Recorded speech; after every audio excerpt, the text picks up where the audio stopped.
Saudaraku seiman, Islam ini adalah agama yang sempurna. Dan agama yang menuntun dan menuntut. Dua-duanya menuntun dan juga menuntut para penganutnya agar selalu berprestasi. Nabi SAW menyebutkan dalam sebuah hadis yang sahih. Seingat saya riwayat Abu Dawud hadis ini. Inna Allah yuhibbu min abdin idha amila amalan an yutqinahu. Allah sangat suka seorang hamba yang kalau dia mengerjakan sebuah perbuatan dia menguasainya. Nabi SAW mencontohkan masalah itu. Beliau kalau mengerjakan satu perbuatan, beliau menyempurnakannya. Baru pindah ke pekerjaan yang lainnya. Dan ini adalah ciri seorang mukmin. Allah Subhanahu wa ta'ala mencintai dan menyuruh perbuatan seperti ini. Tetapi teman-teman sekalian, dalam mengerjakan perbuatan tersebut, kita harus ikuti dengan keikhlasan, ketulusan. Sehingga kita hanya mengharapkan pahala dari sisi Allah Subhanahu wa ta'ala. Tidak pernah berharap pujian dari orang. Bab kita malam ini teman-teman adalah bab yang sangat penting. Haramnya pujian. Orang yang sengaja mau dipuji, apalagi berhubungan dengan nanti kita rincikan masalah ibadahnya, dengan orang yang suka memuji. Dua sisi semuanya salah. Orang yang mau dipuji dan orang yang sengaja suka memuji. Ini dua bab yang terpisah di sini. Tapi kita akan satukan insya Allah malam ini. Di sini Syekh Muhammad bin Wahab seperti biasa rahimahullah, saya akan bacakan dulu apa yang beliau tulis. Beliau mengangkat di halaman 64 tentang bab penjelasan mengambil muka dan memuji seseorang dengan perkara yang tidak dimiliki orang itu. Firman Allah Subhanahu wa taala dalam surah Al-Hajj ayat 30, A'udzu billahi minasyaitonir rajim wajtanibu qaulaz zur, dan jauhilah perkataan-perkataan dusta. Apa relevansinya dengan bab ini? Ya kalau antum memuji orang yang tidak ada pada dia, maka itu dianggap kedustaan. Yang lebih jelas berhubungan dengan masalah bab ini adalah hadis Nabi SAW, diriwayatkan Imam Ahmad dan juga Abu Daud dari Syu'bah dari Qais bin Muslim, bahwa dia mendengar Tariq bin Shihab mengabarkan dari Abdullah bin Umar radhiyallahu anhu, dia berkata, Inna ar-rajula la yakhruju min baytihi wa ma'ahu dinuhu fayalqa ar-rajula wa lahu ilayhi haja fayaqulu lah anta kaita wa kait yuthni alayhi la'allahu an yaqdi min hajatihi shay'an fayaskhitu Allahu alayhi fayarji'u wa ma ma'ahu min dinihi shay'. Sesungguhnya seseorang keluar dari rumahnya dengan membawa agamanya. Maksudnya tadinya dia punya iman, dia punya ilmu agama. Kemudian dia bertemu dengan seseorang di jalan atau dia datangi rumah seseorang di mana orang itu kebetulan bisa memenuhi hajatnya atau dia berharap bisa memenuhi hajatnya. Jadi si A keluar dari rumahnya menemui si B dengan harapan si B bisa memenuhi hajat kebutuhan dia. Kemudian orang ini berkata kepada dia, maksudnya adalah si A berkata kepada si B, kau ini orang begini dan begitu, memuji-mujinya.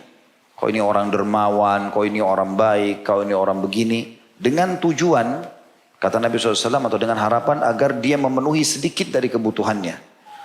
Maka dengan perbuatan itu Allah murka kepada dia. Dan dia kembali dalam keadaan tidak memiliki agama sedikit pun. Hadis ini riwayat Hakim dalam kitab Mustadraknya, jilid 4 halaman 483, dan At-Tabarani dalam Mu'jam Al-Kabir, jilid 9 halaman 107. Al-Haythami juga menyebutkan dalam kitab Al-Majma'. At-Tabarani menyebutkan untuk meriwayatkan dengan sanad-sanadnya, dan rijal atau orang-orang yang meriwayatkan hadis adalah orang-orang yang sahih. Hadis ini teman-teman memberikan gambaran kepada kita tentang larangan oleh Nabi SAW kepada orang yang sengaja memuji orang lain dengan tujuan untuk memenuhi hajatnya. Ya, memuji-muji orang supaya dia diberikan bantuan, supaya dia diberikan kebutuhannya. Ini larangan. Begitu juga masuk dalam hadis ini adalah larangan bagi orang yang sengaja memberikan bantuan kalau dia dipuji saja. Kapan dia nggak dipuji, dia nggak bantu. Sehingga setiap kali orang yang harus mengajukan bantuan kepada dia, tulis proposal dulu, penuh dengan 10 lembar puji-pujian. Ya. Supaya dia bisa memberikan bantuan kepada yang terhormat si fulan dan seterusnya. Anda ini, Anda orang itu, dipuji-puji segala macam hal. Hanya karena untuk dipenuhi hajatnya. Jadi hadis ini menyebutkan kedua hal tersebut. Kemudian di bab yang setelahnya, Beliau mengangkat tentang larangan seseorang suka memuji. Lebih fokus kepada orang yang memuji. Beliau mengangkat surah An-Nisa ayat 49 yang bunyinya a'udzubillahi minasyaitonirrajim alam tara ilal ladzina yuzakkuna anfusahum balillahu yuzakki man yasha'u wa la yudhlamuna fatila. Apakah kamu tidak memperhatikan hai Muhammad orang yang menganggap dirinya bersih? Ada orang selalu begitu bicara, saya, aku, semuanya dia. Dia yang melakukan. Lihat masjid itu, saya yang bangun. Lihat orang itu, saya penyebab hidayahnya. Lihat orang ini, buku yang dia pegang, saya yang kasih tuh. Itu kopiahnya, itu sendalnya, itu sepatunya, itu segala macam. Allah mengatakan sebenarnya Allah membersihkan dan mensucikan. Maksudnya akan memuji orang yang dikehendakinya. Dan mereka tidak dianiaya sedikit pun. Makna ayat ini adalah Allah menghardik orang yang suka memuji dirinya. Ataupun dia mengekspos puji-pujian itu kepada orang lain. Jadi kita masih bicara global ya. Belum masuk rinci, nanti kita rincikan. Saya bacakan dulu dalil secara global. Kemudian beliau mengangkat juga hadis riwayat Muslim di nomor 3002. Dari Al-Miqdad radhiyallahu anhu anna rajulan ja'ala yamdahu Uthman fajatha al-Miqdadu ala rukbatayhi faja'ala yahthu fi wajhihi turab faqala lahu Uthman ma sya'nuk faqala inna Rasulullah sallallahu alaihi wasallam qala idza ra'aitumul maddahina fahthu fi wujuhihim at-turab. Bahwasanya seseorang memuji-muji Uthman bin Affan radhiyallahu anhu ajma'in, kemudian Al-Miqdad radhiyallahu anhu sahabat yang meriwayatkan hadis ini berlutut pada kedua lututnya, maksudnya duduk di atas lututnya, dia pun mulai menaburkan debu pada wajah orang yang memuji Uthman. Dia duduk lalu diambil pasir atau debu dilempar ke wajahnya orang yang memuji Uthman. Akhirnya Uthman bertanya kepada Miqdad, ada apa denganmu? Kenapa kau lempar muka orang yang dengan debu dengan pasir? Maka Miqdad berkata radhiyallahu anhu majma'in, sesungguhnya Rasulullah SAW telah berkata, jika kalian melihat orang-orang yang suka memuji, maka taburkanlah tanah di wajah mereka. Ya, hadis ini riwayat Imam Muslim sebenarnya saya katakan ya. Juga dalam Musnad Imam Ahmad disebutkan di nomor 16.460 dan Syekh Albani mensahihkan dalam Sahihul Jami' nomor 2674 dari Muawiyah radhiyallahu anhu secara marfu, iyyakum wal madha fa innahu dzabhu. Hati-hati kalian dari pujian karena sungguhnya pujian itu seperti penyembelihan. Seperti penyembelihan. Ini kurang lebih globalnya apa yang dibahas atau diangkat dalil oleh Syekh Muhammad bin Abdul Wahhab rahimahullah berhubungan dengan masalah bab pujian ini. Kita sekarang teman-teman sekalian akan coba masuk kerincian masalah ini. Khusus masalah pujian, maka ada pujian yang haram, ada pujian yang mubah. Boleh. Kalau pujian yang haram, yang pertama adalah pujian terhadap ibadah seseorang. Atau pujian terhadap ibadah sendiri. Hukumnya haram. Jadi kalau dia puji dirinya pun ibadahnya, selain riya, karena riya dosa besar juga haram. Begitu juga dengan memuji ibadah orang lain. Terutama di depan dia. Kalau dia puji orang di belakang, orang itu tidak dengar boleh. Tapi kalau di depan matanya, oh kamu ini luar biasa puasamu ya. Kamu luar biasa ibadahmu ya. Kamu udah bolak-balik pergi haji. Kamu begini dan begitu, dia puji. Ini hukumnya haram. Yang memuji ini berdosa. Yang dipuji dilihat hukumnya. Kata para ulama, kalau dia memang menunggu pujian itu, dia berharap, dia juga dosa. Tidak boleh di sini. Tapi kalau dia dipuji dan dia ikrah, dia tidak suka. Cuma mungkin di keramaian dia nggak bisa nolak, ya sudah. Dia tidak masuk dalam larangan. Tapi ini termasuk haram. Tidak dibolehkan sama sekali. Dalil-dalilnya banyak sekali. Di antaranya adalah hadis Abu Bakar radhiyallahu anhu. Ia menceritakan bahwa ada seorang pria disebutkan di hadapan Rasulullah SAW. Lalu ada seorang hadirin memuji orang tersebut. Maka Rasulullah SAW bersabda, hadis yang masyhur, Waihak qata'ta unuq sahibak, yaquluhu miraran, celakalah kamu ini, engkau telah memotong leher temanmu. Berulang kali Nabi SAW mengulangi kalimat itu. In kana ahadukum madihan la mahala falyakul ahsiba kada wa kada. in kana yara annahu kadzalik wa hasibuhu Allah wa la yuzakki 'ala Allahi ahad. Kalaupun harus seseorang antara kalian terpaksa harus memuji, maka jangan di depan dia. Dan kalau di belakang pun dia cuma mengatakan begini, menurut saya sepertinya fulan begini.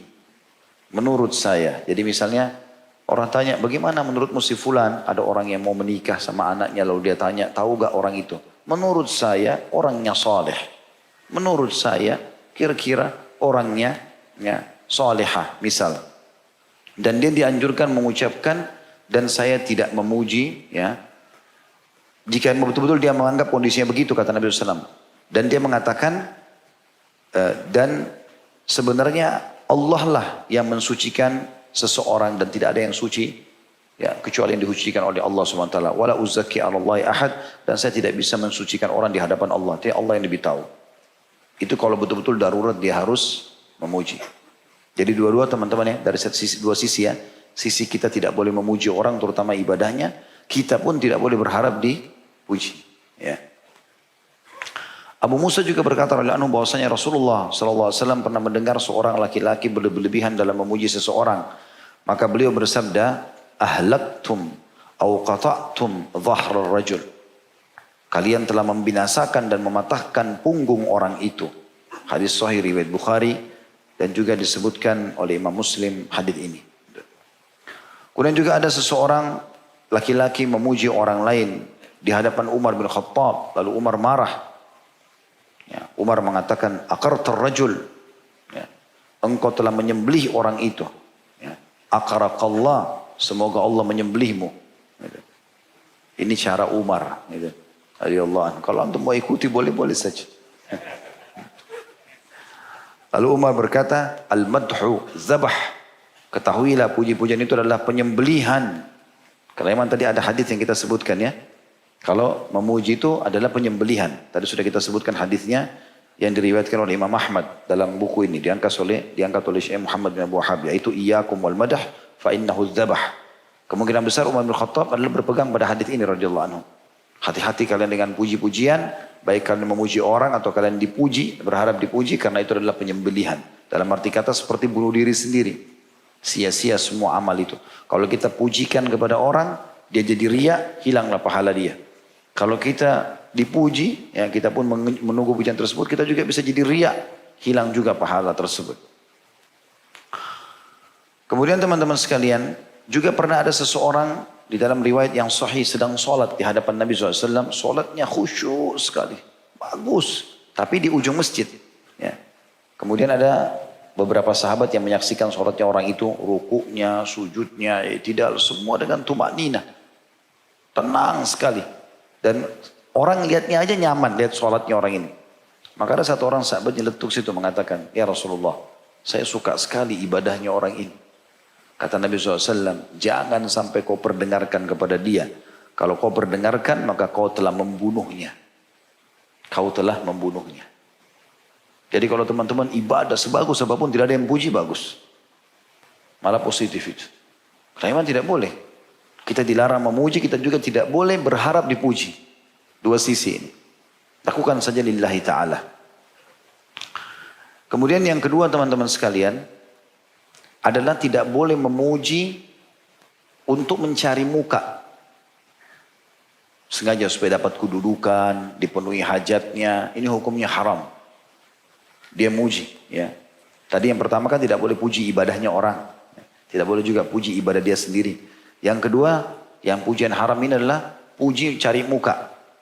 Ini sama, baik dia puji orang itu supaya dia punya kedudukan, atau dia sengaja memuji-muji orang supaya dia dipuji balik, dia dapat kedudukan di tengah-tengah masyarakat.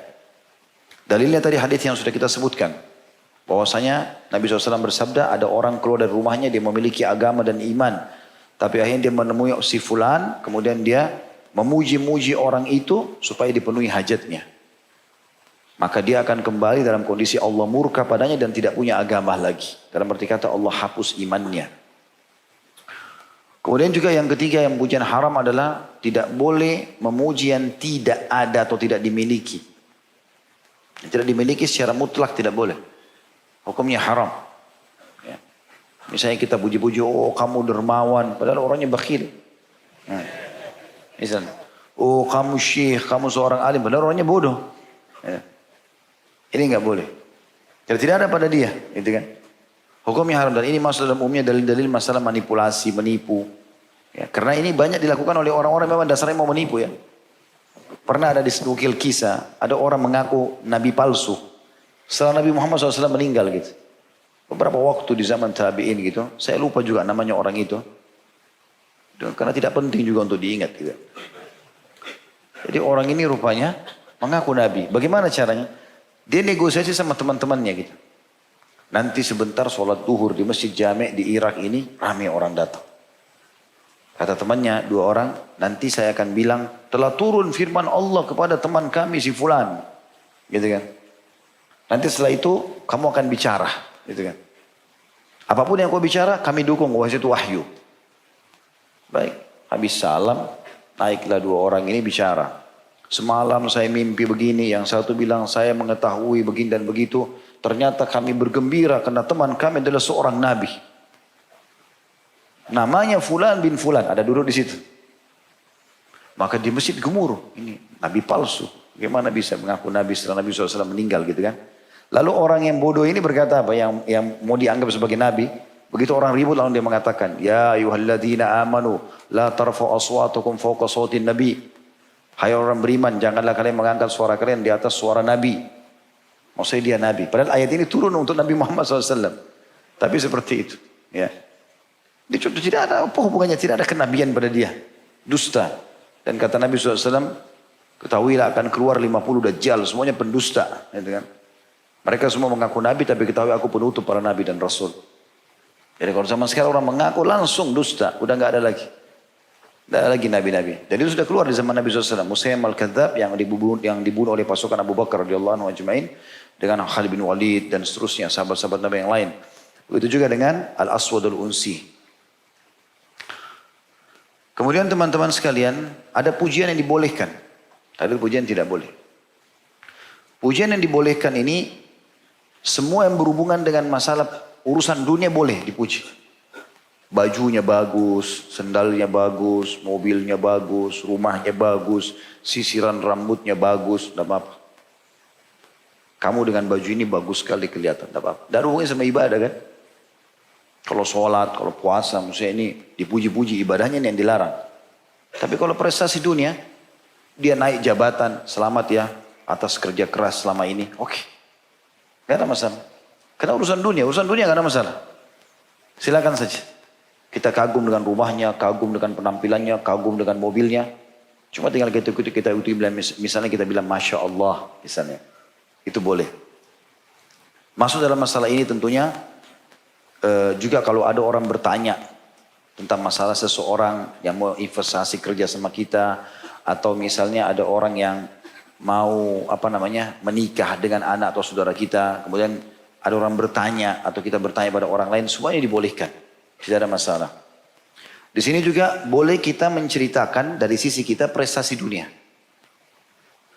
Misalnya saya sekolah S1 itu di sini. Saya sekolah S2 itu di sini. Kan dia puji dirinya kan. Tapi dunia. Urusan dunia. Tidak ada masalah. Mungkin dia harus sampaikan. Kalau dia memang dia sudah selesai S2. Dia sudah selesai S3. Dia seorang profesor. Gitu kan. Tidak ada masalah. Dalam hal ini tidak ada larangan. Tidak ada larangan dalam masalah ini. Kemudian termasuk yang dibolehkan yang kedua adalah prestasi-prestasi anak. Orang tua puji anak. Ya. Jadi dia puji anaknya karena juara di sekolah. Puji anaknya karena bakti sama dia. Sebagian ulama membuka celah ini. Kalau untuk orang tua kepada anak, biar ibadahnya anak masih boleh. Khusus orang tua kepada anak. Tapi kalau anak itu masih kecil ya. Misalnya anaknya ikut sholat sama dia di masjid. Oh pintar anaknya ayah nih. Tadi sholat di masjid. Tapi anaknya masih belum balik. Belum ada hukum pada dia. Gak ada masalah. Oh Masya Allah. Anaknya ibu ini pakai jilbab. Cantik sekali. Nah boleh. Padahal sebenarnya jilbab ibadah. Sholat ibadah. Tapi karena mereka masih belum balik. Oke. Prestasi anak. Karena biasanya anak kalau dimotivasi kan. Semangat ya. Itu cuma yang dibolehkan. Kemudian juga sama prestasi pasangan. Hidup. Ya. Jadi misalnya sudah 10 tahun menikah, lalu suami bilang sama istrinya, Masya Allah, jazakillahu khair, sudah coba memelayani saya selama ini 10 tahun, semoga Allah balas dengan kebaikan. Kan dia sebut kebaikannya.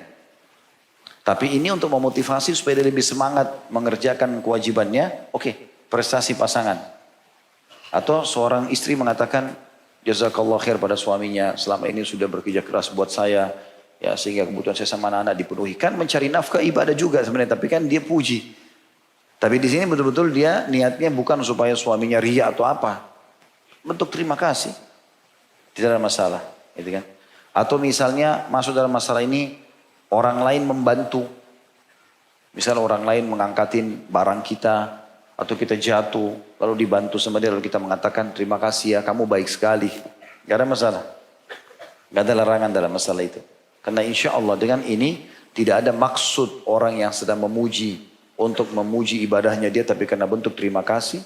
Juga tidak ada niat orang yang membantu itu, karena orang jatuh tiba-tiba dia bantu, masa dia mau tunggu dipuji. Gitu kan? Kan tidak mungkin. Gitu kan? Otomatis spontan, karena tidak semua juga orang tergerak untuk membantu orang yang jatuh ya. Terbukti ada orang jatuh yang mampir cuma 2-3 orang. Yang 13 orang lari semua. Begitu juga yang selanjutnya adalah prestasi pegawai. Boleh dipuji, tapi jangan ibadahnya ya. Tapi prestasinya, misalnya dia prestasi dunia, urusannya berhubungan dengan masalah karena dia naik jabatan lah, apalah.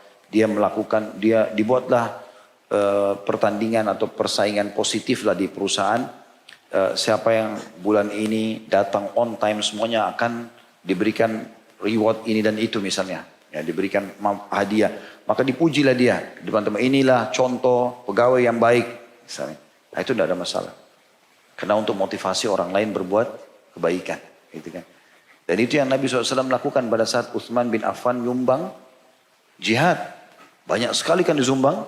Karena banyaknya tidak ada orang yang nyumbang seperti Utsman. Lalu kata Nabi SAW, tidak ada lagi yang bisa menghalangi Utsman masuk ke surga setelah apa yang dilakukan pada hari ini. Karena ini untuk motivasi orang-orang lain untuk berbuat kebaikan umumnya ya.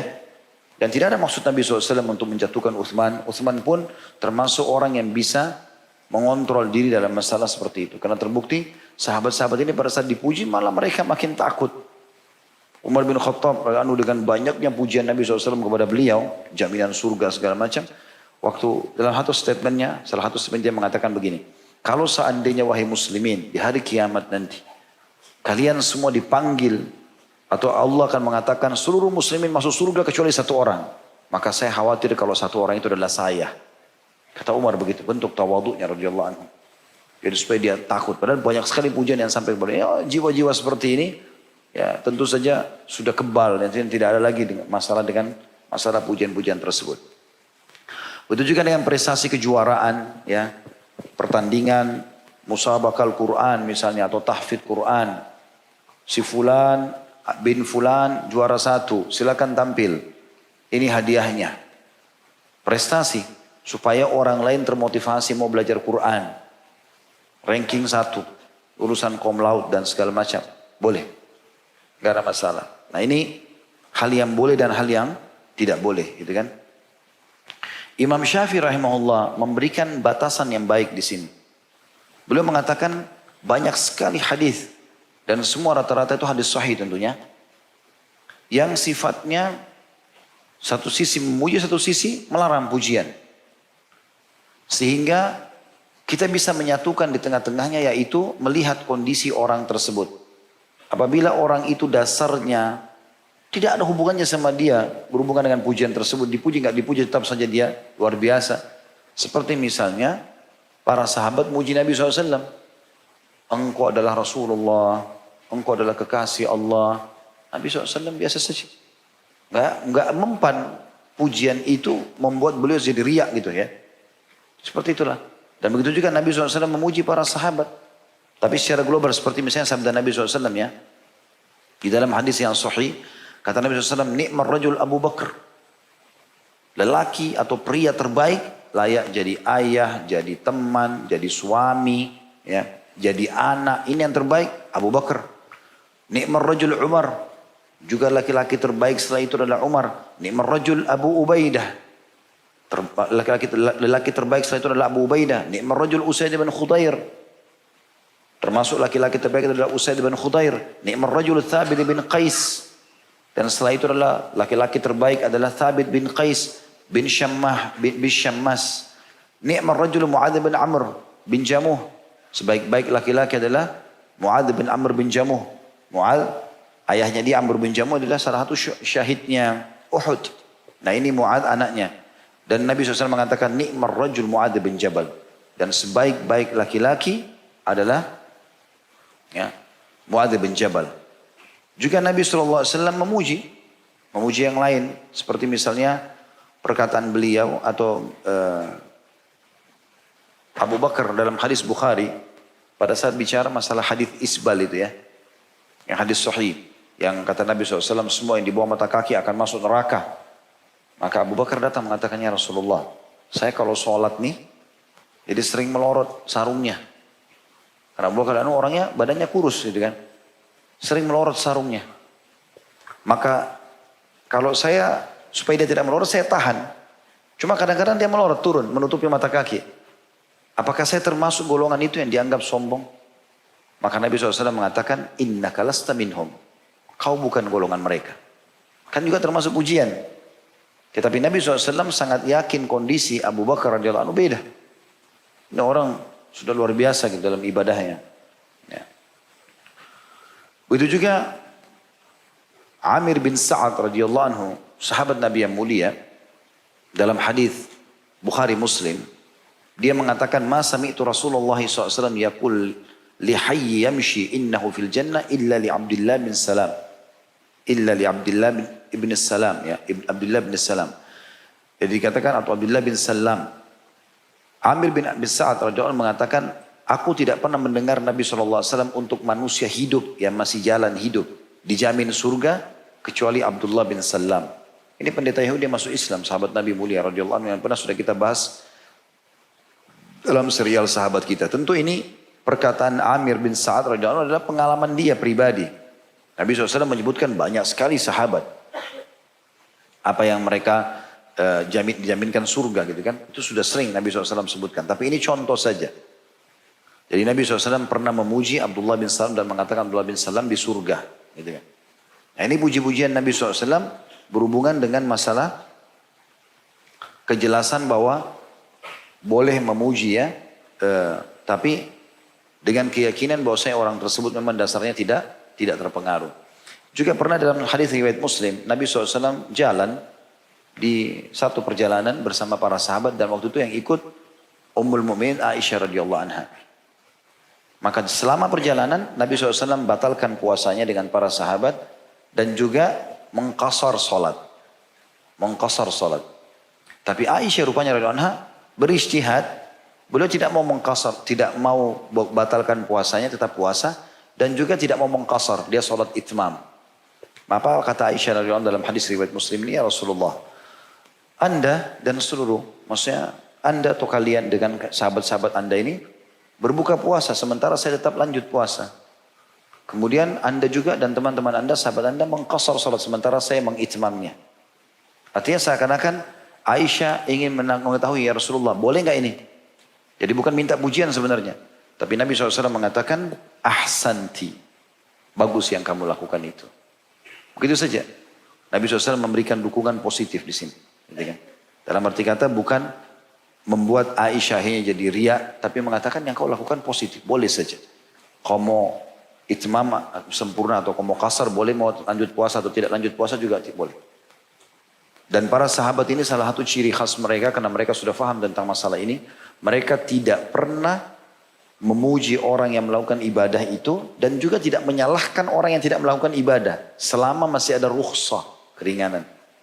Makanya di perang Badar tahun pertama disyariatkannya puasa Ramadan di tahun 2 Hijriah, maka para sahabat menukil riwayat mengatakan sesungguhnya pada saat perang Badar terjadi ada di antara kami yang tetap berpuasa, ada di antara kami yang membatalkan puasanya karena masih tahun pertama disyariatkan puasa, belum pernah muslimin puasa sebelum itu, gitu kan? Maka kata para sahabat yang berpuasa tidak menghina dan menyalahkan orang yang berbuka puasa dan yang berbuka puasa tidak juga menyalahkan orang yang tetap berpuasa. Seperti itulah. Ya, selama masih ada rukhsah ya, masih ada keringanan.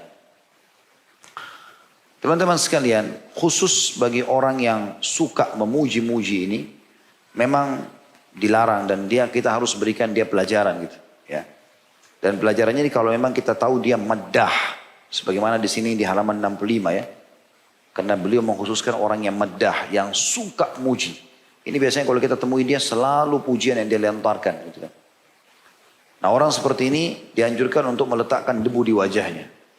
Ya. Banyak riwayatnya, tadi sudah kita sebutkan di antaranya, tapi ada riwayat lain. Dari Abu Ma'mar, dia berkata ada seorang pria berdiri memuji salah seorang gubernur. Maka Miqdad bin Aswad menyiramkan pasir ke wajahnya seraya berkata, Amarana Rasulullah SAW an-nahthu fi wujuhil maddahin at-turab. Kami diperintahkan oleh Rasulullah SAW untuk menyiramkan pasir ke wajah orang-orang yang memuji. Hadis ini sahih riwayat Imam Muslim. Juga disebutkan bahwasanya Atha ibn Abi Rabah rahimahullah salah satu ulama tabi'in berkata bahwa ada seorang pria memuji pria yang lain di hadapan Ibnu Umar radhiyallahu anhuma. Lalu Ibnu Umar radhiyallahu anhuma menyiramkan pasir pada mulutnya, ambil pasir dilempar di mulutnya. Yang memuji seraya berkata, sesungguhnya Rasulullah SAW telah bersabda, "Idza ra'aitum maddahin fahthu ala wujuhim at-turab." Jika kalian melihat orang-orang yang doyan memuji, maka siramkanlah pasir ke wajahnya. Ini juga hadis yang sahih. Berarti di sini jelas sekali larangan-larangan untuk memuji tentunya ya. Ada juga sebuah riwayat. Riwayat ini disebutkan dari Mihjan al-Aslami. Jadi ada 4 orang yang dibahas dalam riwayat ini. Ada Mihjan al-Aslami menceritakan tentang seseorang yang bernama Raja. Raja ini menceritakan tentang Mihjan al-Aslami. Raja ini berkata, orang ini bernama Raja ya. Saya berjalan bersama Mihjan pada suatu hari hingga kami sampai di masjid milik penduduk Basrah. Ya. Akbaltu ma'al Mihjan dzata yaumin hatta intahina ila masjid ahli Basrah. Saya langsung terjemahkan saja. Pada saat itu ada satu orang, ini orang yang ketiga, bernama Buraidah ibn Husayb. Sedang duduk di salah satu pintu masjid. Di masjid yang maksudnya mereka masuk ini. Pada masjid itu terdapat seorang laki-laki bernama Sukbah. Jadi Raja cerita tentang Mihjan. Di dekat pintu jalan sama-sama Mihjan. Di pintu masjid ada satu orang yang bernama Buraidah. Dan dalam masjid namanya seseorang yang bernama Sukbah lagi sholat, lagi ibadah. Dan Sukbah ini melaksanakan sholat yang sangat panjang. Khusyuk, konsentrasi. Ketika Raja dan Mihjan mau keluar, Buraidah ini berkata, karena dia orangnya suka humoris, sambil bercanda dia mengatakan begini, Ya Mihjan, atusalli kama yusalli Sukbah? Wahai Mihjan, apa kau juga sholat seperti sholatnya Sukbah? Maka Mihjan tidak menjawab, tapi dia langsung pulang. Lalu Raja berkata, Mihjan lalu berkata, sesungguhnya Rasulullah SAW pernah memegang tanganku, lalu kami pergi bersama hingga menaiki gunung Uhud. Kemudian beliau SAW menatap ke kota Madinah. Seraya beliau bersabda, kota Madinah ini terancam bahaya. Maksudnya sepeninggalku nanti akan banyak masalah mungkin terjadi gitu kan. Dia ditinggalkan oleh penghuninya. Dan nanti di akhir zaman menjelang hari kiamat penduduknya semua akan tinggalkan kota Madinah. Sementara mereka dalam keadaan makmur. Gak ada yang kurang. Lalu Dajjal mendatanginya. Lalu mendapati malaikat pada setiap pintunya. Maka dia tidak dapat memasuki. Dajjal maksudnya. Lalu Nabi SAW turun dari gunung Uhud. Kemudian kami sampai di masjid. Lalu Rasulullah SAW melihat seorang pria melaksanakan sholat, sujud dan ruku. Lalu beliau bersabda, Man hada? Siapa orang ini? Maka Mihjan berkata, Ya Rasulullah hada fulan. Wahai Rasulullah ini si fulan. Dan kondisinya begini. Maksudnya orangnya begini memang. Kalau sholat apa bagus gitu. Maka kata Nabi SAW kepada Mihjan, Amsik, la tusmi'u fatuhlikuhu. Jaga lisanmu. Jangan kau ucapkan itu. Karena itu akan bisa membinasakan dia. Jadi di sini yang saksi bahasa adalah perkataan ini ya. Masih ada lanjutan hadis. Mihjan berkata, lalu Nabi SAW pergi. Ketika sampai di rumah beliau pun seolah-olah meniup kedua telapak tangannya. Membersihkan, kemudian mau masuk dalam rumah. Lalu beliau mengatakan, sesungguhnya sikap beragama yang terbaik adalah mengerjakan kewajiban agama sesuai dengan kemampuan. Lalu beliau mengulangi itu sampai 3 kali. Beliau mengulangi itu sampai 3 kali. Baik teman-teman sekalian. Ada perkataan yang baik dari Ibnu Ajibah. Janganlah engkau tertipu dengan pujian orang lain yang menghampirimu. Karena sesungguhnya mereka yang memuji tidaklah mengetahui dirimu sendiri. Kecuali yang nampak saja bagi mereka. Sedangkan engkau sendiri yang lebih mengetahui isi hatimu. Jadi kalau orang puji, jangan kau bangga dengan itu. Karena sebenarnya kau lebih tahu tentang dirimu. Mungkin dia salah. Makanya Zainal Abidin rahimahullah, salah satu cucu Nabi SAW yang masyhur dalam kisahnya, dia pernah jalan terus tiba-tiba orang caci maki. Kau ini mentang-mentang cucu Nabi begini begitu macam-macam, dicaci maki segala macam, dia diam saja. Setelah dia diam, karena dia diam orang itu kehabisan kata-katanya, akhirnya dia malu sendiri. Lalu kata Zainal Abidin rahimahullah, dia mengatakan kalimat yang masyhur. Dia bilang, wahai fulan, itu yang baru kau tahu. Sebenarnya yang kau tidak tahu masih banyak. Dan andai saja kalau kau tahu kesalahan-kesalahan kami, mungkin kau akan lebih banyak bicara dari masalah itu. Padahal sebenarnya ada pengawalnya. Zainal Abidin ini memukul orang itu tapi ditahan. Kalau kemudian Zainal Abidin mengatakan, kalau seandainya perkataanmu semua ini yang kau caci maki aku segala macam ini adalah tujuannya untuk mendapatkan sesuatu, ucapkanlah. Kalau orang itu diam, malu. Dia buka jubahnya dikasih orang itu. Lalu dia bilang sama orang yang mengawalnya, menemani dia, berikan orang ini 1000 dirham. Mungkin dia punya hajat yang kita tidak tahu. Seperti itulah. Jadi luar biasa mereka bagaimana menangani orang-orang yang seperti ini. Baik, bagaimana kalau sudah terlanjur kami dipuji Ustaz? Ada doanya.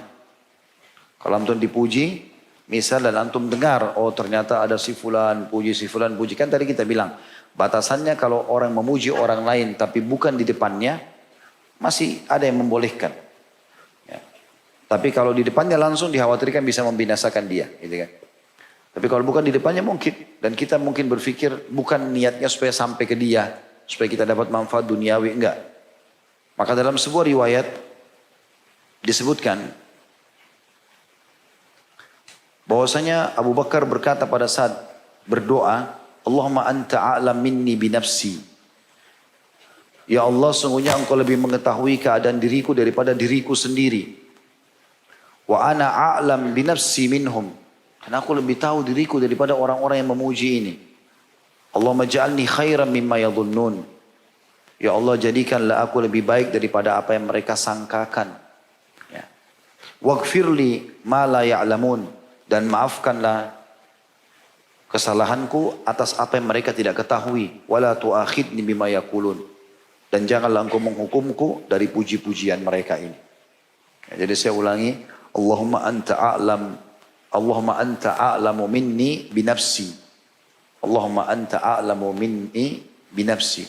Ya Allah, engkau lebih tahu tentang diriku ini. Allahumma ya Allah. Anta, engkau. A'lam, lebih tahu. Minni, dari diriku sendiri. Binafsi. Ya, terhadap diriku ini.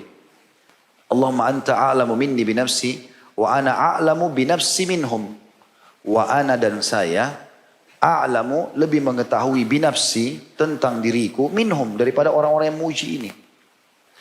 Allahumma ja'alni khairan mimma yadhunnun. Allahumma ya Allah, ij'alni, jadikanlah aku khairan, lebih baik mimma yazunnun, dari yang mereka sangka itu. Oh si fulan itu alim, si fulan itu dermawan, si fulan itu begini dan begitu. Ya Allah, jadikan aku lebih baik daripada apa yang mereka sangka. Waghfirli ma la ya'lamun. Waghfirli, dan maafkanlah aku ma la ya'lamun, apa yang mereka tidak ketahui. Mungkin ada dosa-dosa yang hanya aku dan engkau yang tahu ya Allah. Waghfirli ma la ya'lamun. Wala tu'akhidni bima yaqulun. Wala tu'akhidni, dan janganlah engkau menyiksa aku atau menghukumku bima yaqulun, atas apa yang mereka ucapkan itu. Jadi saya ulangi sekali lagi, Allahumma anta a'lamu minni binafsi wa ana a'lamu binafsi minhum. Allahumma ja'alni khairan mimma yadhunnun waghfir li ma la ya'lamun wa la tu'akhidni bima yaqulun. Allahu a'lam. Subhanakallahumma bihamdika asyhadu an la ilaha illa anta astaghfiruka wa atubu ilaik. Wassalamualaikum warahmatullahi wabarakatuh.